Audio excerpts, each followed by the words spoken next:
Huh? Isn't that Charlotte? What could she want with Lapine Pauline? Pretty please with the cherry on top, Charlotte! Journalist extraordinaire! Please tell me you're joking! I read that a gang of criminals tricked the Gardamex by disguising themselves as blubber beasts. It's true, isn't it? It has to be! I've invested all my savings into graph adversarial technology and even taken out a sizable bank loan. I'm begging you like the beggiest beggar in all of begdom. Okay. I need you to calm down a little, Miss Lapine Pauline. I admire your passion for your research, and I don't mean to dash your hopes for those, big-ticket orders. But I'm afraid I'm not joking. The Blubber Beast incident was a short story mailed to us by an anonymous amateur author, written in the style of a true story. Oh, Paimon sees what happened here. Sounds like the report Lapine Pauline read in the Steambird wasn't in the news section after all. Funnily enough, I actually remember being in a meeting where the editing team was debating the potential risk of misleading the public with this story. They even went to Maison Gardiennage for advice. But to our surprise, they fully supported us printing it. They figured that the false intel would be a great way to dupe potential criminals into wearing ridiculous costumes when breaking the law. In truth, Gardamex are extremely sophisticated in their capabilities. They can identify criminals just as reliably as the best human guards, so a crude disguise isn't going to get you far. If anything, it'll just make you stand out all the more. Since we ran that story, the Maison Gardiennage has made a slew of arrests, including, one phantom blubber beast, a titanic red-crowned finch, and a specter man. So I knew this story had helped out law enforcement, but this is the first time I'm learning of an innocent citizen being deceived by it, and investing so much mora for nothing.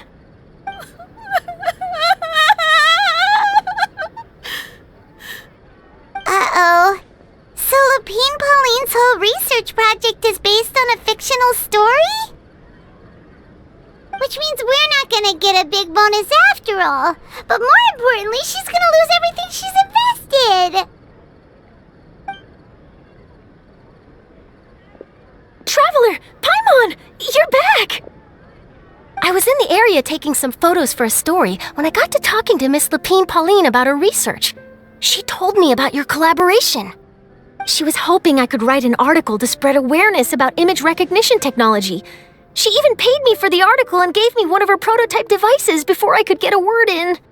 I unfortunately had to dash her hopes, and I'm afraid all your hard work was in vain too. She's desperately trying to find a way to rescue the project and get you the mora you're due. I've tried to let her down gently, but she's finding it all very hard to accept. This is a new situation for us too. It's such a pity. It seems like the author was only trying to make the story interesting, and the Maison Gardiennage only had Fontaine's best interest in mind. Wait, Miss Lapine Pauline, what are you doing? I'm gonna pick a fight with a Gardamex, head to the opera at Biclez, and get a one-way ticket to the Fortress of Meropide. That way, I won't have to repay my debts. It's the only way I can afford to keep on living. Whoa, there's no need to go that far. I mean, come on, look at you. You wouldn't even dent the Gardamex armor. In all likelihood, they'd only hold you up at the Maison Gardiennage for a few days before letting you out, and then you'd still have to repay your debts. Actually, instead of going into the technicalities of that, how much did you actually invest? How bad can it really be? 270,000 mora. Okay, well, escaping to the Fortress of Meropide over a sum like that seems like a last resort. Surely there must be other options. Not anymore. I used to be an equipment supplier to the Fontaine Research Institute before that blew to pieces, and now I'm just a small-time engineer. I scraped together some savings over the past few years, but I put every last mora into this project, and now I'm left with nothing. It's not just my savings that are gone, it's my whole future as a graph adversarial technology specialist and my dreams of becoming a billionaire one day.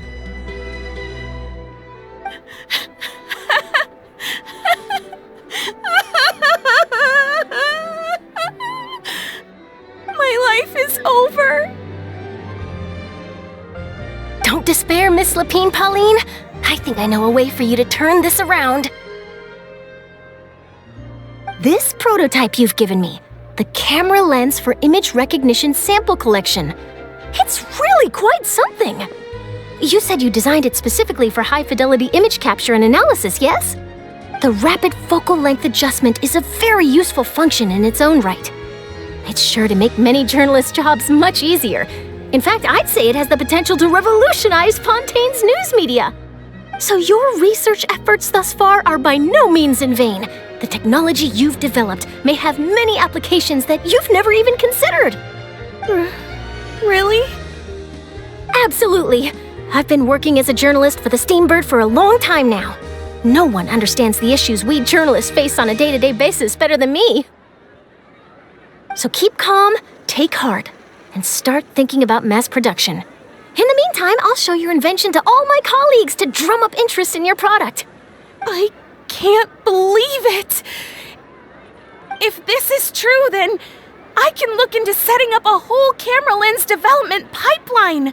My big-ticket orders and billionaire aspirations are still in the cards. Oh, maybe I should consider taking out another loan. That way, I can rapidly improve the lens production process, be the first to market, and prepare to battle for dominance in the camera industry. Come on! Stop daydreaming about your pipelines for a minute. Just take it one step at a time and see how it goes. There's no sense in putting all your eggs in one basket before things are even off the ground.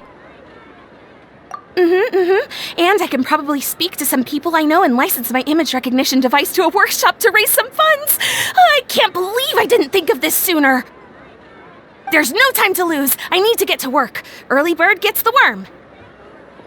Can you believe her? She just ran off. Paimon's pretty sure our advice went in one ear and out the other.